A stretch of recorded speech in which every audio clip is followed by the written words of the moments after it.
जय श्री गणेश। नमस्कार, मैं आचार्य संजय द्विवेदी। मेरे समस्त प्रबुद्ध दर्शकों का मेरे चैनल पर हार्दिक स्वागत है। आज मैं वृश्चिक राशि का अप्रैल माह का मासिक राशिफल लेकर आपके सम्मुख उपस्थित हूं। अप्रैल माह वृश्चिक राशि के जातकों के लिए किस प्रकार का रहेगा, किस प्रकार के लाभ मिलेंगे, कौन सा भाव अत्यंत प्रबल हो रहा है, किस प्रकार से आप कार्यक्षेत्र में प्रगति करेंगे, कहां पर कितना लाभ ले सकते हैं तथा कहां पर समस्या हो सकती है, उसका क्या समाधान है, संपूर्ण विश्लेषण मैं पूर्ण तर्क के साथ करने जा रहा हूं। प्रिय दर्शकों, ये राशिफल आपके चंद्र राशि पर आधारित है। जिन जातकों का वृश्चिक लग्न है उनको राशिफल अवश्य देखना चाहिए। 1 अप्रैल को जो ग्रहों की स्थितियां वो इस प्रकार होंगी। आपके चतुर्थ भाव में शनिदेव का गोचर होगा। पंचम भाव में मीन राशि में गुरुदेव के साथ सूर्यदेव होंगे। आपके षष्ठम भाव में राहु के साथ बुध तथा शुक्राचार्य होंगे। आपके अष्टम भाव में मंगल का गोचर होगा। आपके नवम भाव में चंद्रमा का गोचर चल रहा होगा। इस प्रकार से आपके द्वादश भाव में केतु का गोचर चल रहा होगा। इस माह का पहला परिवर्तन शुक्राचार्य का होगा, जो कि 6 अप्रैल को आपके षष्ठम भाव से निकलकर सप्तम भाव में प्रवेश करेंगे। 14 अप्रैल को सूर्यदेव का परिवर्तन आपके पंचम भाव से षष्ठम भाव में हो जाएगा तथा इस महीने का, इस वर्ष का सबसे बड़ा परिवर्तन गुरुदेव बृहस्पति का है, जो कि 22 अप्रैल को आपके पंचम भाव से निकलकर षष्ठम भाव में प्रवेश कर जाएंगे।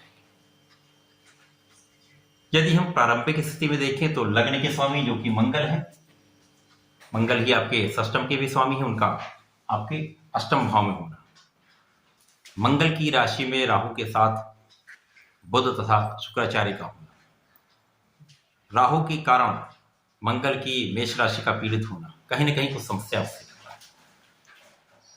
षष्ठम भाव में त्रिग्रही योग है, परंतु लग्न का स्वामी अष्टम भाव में है। यहां पर कहीं ना कहीं आपके शारीरिक स्वास्थ्य में समस्या आ सकती है, कुछ तनाव बढ़ सकता है, कुछ क्रोध की मात्रा बढ़ सकती है। इसी प्रकार से यहां पर आपका जो चतुर्थ भाव है, चतुर्थ भाव में अत्यधिक प्रबल अवस्था में शनिदेव गोचर कर रहे हैं, जो कि शश नामक राजयोग में है। ये अकेला ऐसा राजयोग है जो कि समस्त सुखों का अर्जन कराता ही है। शनिदेव वृश्चिक राशि के लिए पराक्रमेश है तथा सुखेश है। पराक्रमेश सुखेश का गोचर केंद्र के भाव में, अत्यधिक प्रबल अवस्था में चतुर्थ भाव में, सुख के भाव में। निश्चित रूप से यहाँ पर शनिदेव ढैया के प्रभाव को देते हुए भी आपको बहुत बड़ा लाभ भी दे रहे हैं। यहाँ पर संघर्ष अवश्य होगा, कुछ स्वास्थ्य समस्याएं अवश्य हो सकती हैं, परंतु आपके जीवन में प्रबलता अवश्य आएगी, आपको जीवन में महत्वपूर्ण लाभ अवश्य मिलेगा। यहाँ पर आपका कार्यक्षेत्र अत्यंत प्रबल होगा, शासन प्रशासन का पूर्ण सहयोग मिलेगा। यदि आप सरकारी नौकरी में हैं, शासन प्रशासन में है, मंत्री पद पर हैं, सरकार में हैं, तो निश्चित रूप से इस समय में आप बहुत बड़ा लाभ भी करेंगे। आपके किए गए कार्यों का आपको प्रतिफल भी मिलेगा और उससे आप प्रगति भी करेंगे। साथ ही साथ लोगों का पूर्ण सहयोग आपके साथ यहाँ पर रहने वाला है। शनिदेव का प्रभाव षष्ठम पर होगा, शनिदेव का प्रभाव आपके लग्न पर भी होगा। तो निश्चित रूप से कार्यक्षेत्र तो आपका प्रबल हो ही रहा है। यहाँ पर शनिदेव की सीधी दृष्टि का प्रभाव है, सूर्य की राशि है, तो निश्चित रूप से इस समय शासन प्रशासन प्रजातंत्र राजतंत्र का पूर्ण सहयोग, अपने कार्यक्षेत्र में 100% वृद्धि, सफलता प्राप्ति। शत्रुओं का आप दमन कर देंगे पूरी तरह से, यहाँ पर शत्रुओं पर विजय प्राप्ति होगी। ऋण कुछ बढ़ सकता है, ऋण पर आपको नियंत्रण रखना होगा। साथ ही साथ यहाँ पर कुछ रोग भी हो सकते हैं, कुछ समस्याएं भी हो सकती हैं। यहाँ पर तनाव तो निश्चित रूप से कुछ बढ़ सकता है। आपको अपने मन पर नियंत्रण रखना होगा, अपने आत्मबल को बढ़ाना होगा। इसके पश्चात पंचम भाव आपका अत्यधिक प्रबल है। यहाँ पर पंचमेश गुरुदेव बृहस्पति स्वयं है, साथ ही साथ यहाँ पर आपके धन के स्वामी भी गुरुदेव बृहस्पति, तो धन का भाव अत्यंत प्रबल भी और आपको धन का विशिष्ट लाभ भी मिल रहा, परिवार का पूर्ण सहयोग आपको, पारिवारिक संपत्ति से भी आपको लाभ मिलेगा, पारिवारिक सदस्यों में वृद्धि का योग है, संतान से सुख मिलेगा, संतान का भाव भी प्रबल होगा। यहाँ पर सूर्यदेव के साथ हैं, जो कि यहाँ पर आपके कर्म के स्वामी। निश्चित रूप से इस समय में यदि आप सरकारी नौकरी का प्रयास कर रहे हैं, प्रतियोगिता परीक्षा की तैयारी कर रहे हैं, प्रशासनिक सेवाओं की तैयारी करें, 100% बहुत प्रबल योग है, आप पूर्ण रूप से सफल होने वाले। प्रेम संबंध भी आप कहीं ना कहीं अच्छे रहने वाले, षष्ठम भाव में राहु के साथ आपके लाभ के स्वामी बुध भी होंगे, जो कि अष्टम के भी स्वामी हैं। इसी प्रकार से शुक्राचार्य, जो कि आपके सप्तम के स्वामी तथा आपके द्वादश के भी स्वामी हैं। तो यहाँ पर कुछ स्थितियां आपके अनुरूप होंगी, कुछ समस्याएं भी होंगी। यहाँ पर शत्रु उत्पन्न हो सकते हैं, बहुत सारे पीठ पीछे शत्रु बन सकते हैं, जो आपको समय समय पर कष्ट दे सकते हैं, परंतु निश्चित रूप से यहाँ पर उनका दमन होगा। परंतु कहीं ना कहीं आपके लिए तनाव की स्थिति बनाए। लाभ की मात्रा आपके परिश्रम के अनुरूप नहीं हो, परंतु यहां पर विपरीत राजयोग भी बनेगा। तो विपरीत परिस्थितियों में भी, जैसे मैंने कहा कि शत्रुओं पर विजय प्राप्त होगी, यहां पर आप विपरीत परिस्थितियों में लाभ ले सकते हैं। लाभ तो आपको निश्चित रूप से बढ़ेगा, परंतु जितना लाभ आपको मिलना चाहिए वो कुछ कम हो सकता है, अथवा उसमें कुछ अवरोध आ सकता है। इसी प्रकार से कहीं ना कहीं जीवन साथी के स्वास्थ्य में कुछ समस्याएं हो सकती हैं। जीवन साथी का भाव पीड़ित है, जीवन साथी के साथ सामंजस्य में कमी हो सकती है, तो यहां पर आपको ध्यान रखना होगा, सामंजस्य बनाकर चलना। मंगल जो कि स्वयं अष्टम भाव में है, तो यहां पर जैसे मैंने कहा एक विपरीत राजयोग, तो आपके स्वास्थ्य की रक्षा, आपकी आयु की रक्षा भी यहां पर कहीं ना कहीं हो रही, आपके ज्ञान में वृद्धि हो रही। स्वास्थ्य में कुछ व्यय हो सकता है, परंतु निश्चित रूप से आपके स्वास्थ्य में पहले से अधिक सुधार अब होगा। इसके पश्चात पहला परिवर्तन शुक्राचार्य का होगा, जो कि आपके षष्ठम से निकलकर सप्तम भाव में प्रवेश करेंगे। अब ये अत्यंत प्रबल अवस्था हो जाएगी, क्योंकि यहाँ पर शुक्राचार्य मालव योग में आ जाएंगे, केंद्र में होंगे सप्तम भाव में, तो सीधी दृष्टि का प्रभाव आपके लग्न पर होगा। आप बहुत आकर्षक, बहुत प्रभावी हो जाएंगे, आपका सौंदर्य बढ़ जाएगा, आपके में ऊर्जा का स्तर तो अच्छा ही है। उसके बाद यदि आप में ज्ञान भी बढ़ जाता, आपका आकर्षण बढ़ जाता, तो निश्चित रूप से आप बहुत प्रभावशाली हो जाते, धन का भाव प्रबल हो जाएगा, जीवन साथी के साथ सामंजस्य अच्छा हो जाएगा, जीवन साथी के साथ प्रेम में वृद्धि हो जाएगी, प्रेम संबंधों के लिए बहुत अच्छा है। साथ ही साथ यहाँ पर साझेदारी से बहुत अच्छा लाभ ले सकते हैं। तो शुक्राचार्य यहाँ आकर निश्चित रूप से प्रबल रूप से आपके पंच महापुरुष राजयोग का पूरा लाभ आपको देंगे। साथ ही साथ यहाँ पर शनिदेव के साथ पूर्ण रूप से संबंध में निश्चित रूप से कार्य क्षेत्र में प्रगति के कारण आपको प्रबल रूप से धन का अर्जन होने वाला है। इसके पश्चात 14 अप्रैल को सूर्यदेव का राशि परिवर्तन आपके पंचम से षष्ठम भाव में हो जाएगा। अब षष्ठम भाव में त्रिग्रही योग बनेगा। यहाँ पर राहु के साथ सूर्यदेव अपनी उच्च राशि में होंगे। सूर्यदेव को किसी भी प्रकार का त्रिक दोष नहीं लगता, अपनी उच्च राशि में होंगे। निश्चित रूप से ये बहुत प्रबल अवस्था है, परंतु यहाँ राहु के साथ ग्रहण में भी होंगे, परंतु सूर्य और बुध का बुधादित्य योग भी बनेगा। यद्यपि षष्ठम का बुधादित्य योग उतना प्रबल लाभ नहीं देता है।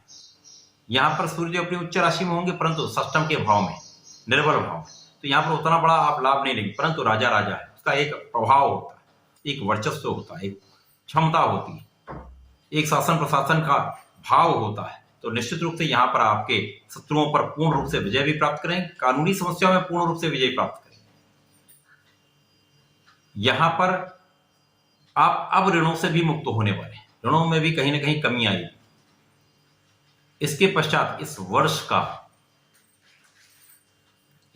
का सबसे बड़ा परिवर्तन गुरुदेव बृहस्पति का है। गुरुदेव बृहस्पति जो कि आपके धन के स्वामी हैं, पंचम के स्वामी होकर अब उनका गोचर आपके षष्ठम भाव में होगा। यहां पर गुरुदेव बृहस्पति जब पहुंचेंगे तो कुछ लाभ भी मिलेंगे, कुछ समस्याएं भी उत्पन्न होंगी। अब धन भाव का स्वामी जो पंचम का भी स्वामी है, वो आपके षष्ठम भाव में आ जाएगा, जो कि त्रिक भाव है, निर्बल भाव है, नकारात्मक भाव है। तो निश्चित रूप से कुछ समस्याएं उत्पन्न होंगी। परंतु यहाँ पर सूर्य के साथ प्रारंभिक अवस्था में रहेंगे, बुध के साथ रहेंगे, राहु के साथ रहेंगे, तो चांडाल योग भी बनेगा। सूर्य के साथ महाराज योग का निर्माण भी होगा, कुशाग्र योग भी बनेगा। तो सबसे पहले तो यहां पर आप बहुत कुछ अपना जो ऋण है वो चुकाने वाले हैं। दूसरा, यहां पर स्वास्थ्य समस्याओं से आप बहुत मुक्त होने वाले हैं।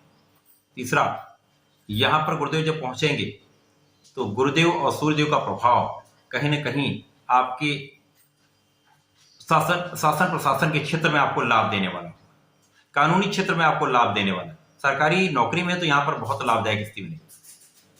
इसके पश्चात जो चांडाल योग बनेगा तथा ग्रहण योग बनेगा, तो कहीं ना कहीं पीठ पीछे जो समस्याएं हैं वो लगातार बनती भी रहेंगी, वो सॉल्व भी होती रहेंगी, उनका समाधान भी निकलता रहेगा। लेकिन ये सारी चीजें आपको तनाव देती रहेंगी, कहीं ना कहीं कुछ स्वास्थ्य में समस्या भी उत्पन्न करती। यहाँ पर आपकी आंखों में कुछ समस्या हो सकती है। जो लोग कुछ अधिक आयु के हैं उनको शुगर से संबंधित समस्या हो सकती है, पेट से संबंधित समस्या हो सकती है। तो यहाँ पर अपने भोजन पर नियंत्रण रखना होगा, अपने आहार विहार पर नियंत्रण रखना, अपने लाइफ स्टाइल को, अपनी जीवन शैली को परिवर्तित करना होगा। यहाँ पर आप मेडिटेशन करिए, अपना योगा करिए, प्राणायाम करेंगे तो आपको बहुत लाभ मिलेगा। यहाँ पर बुद्धि का भाव अत्यंत प्रबल होगा, क्योंकि शिक्षा के कारक हैं। बुद्धि के भाव के स्वामी के साथ बुद्ध के साथ होंगे, निश्चित रूप से बुद्धि का विस्तार हो जाएगा, ज्ञान का विस्तार हो जाएगा, डिसीजन आप अच्छे ले पाएंगे। राहु का नकारात्मक प्रभाव यहां कुछ कम होगा, क्योंकि षष्टम का राहु विदेश से बहुत अच्छा लाभ कराता है, परंतु कहीं न कहीं यहां पर होकर कार्य क्षेत्र में भी कुछ निर्बलता लाता है। गुरु के प्रभाव में, सूर्य के प्रभाव में होकर इसमें कमी आएगी। राहु अपना नकारात्मक प्रभाव कम करके गुरु के प्रभाव को अपना लेगा, जिसके कारण ये गुरु के समान ही फल देने लगेगा, सूर्य के समान फल देने लगेगा।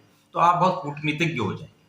आपको कैसे अपना काम निकलवाना है, कैसे अपने काम को आगे बढ़ाना है, कैसे उसकी प्लानिंग करनी है, आप बहुत अच्छे से कर पाएंगे। परंतु अवरोध बढ़ जाएंगे। जो काम आज आपका होना होगा वो 4 दिन बाद हो पाएगा। जो काम होते होते कई काम रुक जाते हैं, ऐसी भी समस्याएं हो सकती हैं। इसी प्रकार से जो आपको धन की प्रबलता प्राप्त हो रही थी, उसमें कहीं ना कहीं कुछ निर्बलता आ सकती है।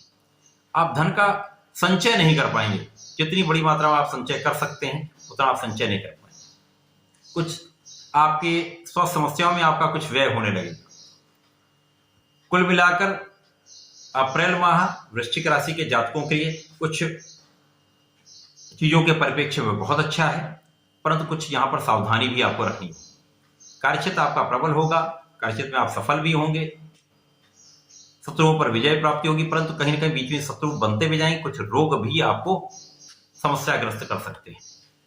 तो यहां आपको सावधान भी रहना होगा, नियंत्रण भी रखना होगा। वृश्चिक राशि के जातकों को नियमित रूप से भगवान शंकर मोचन की शरण में रहना चाहिए।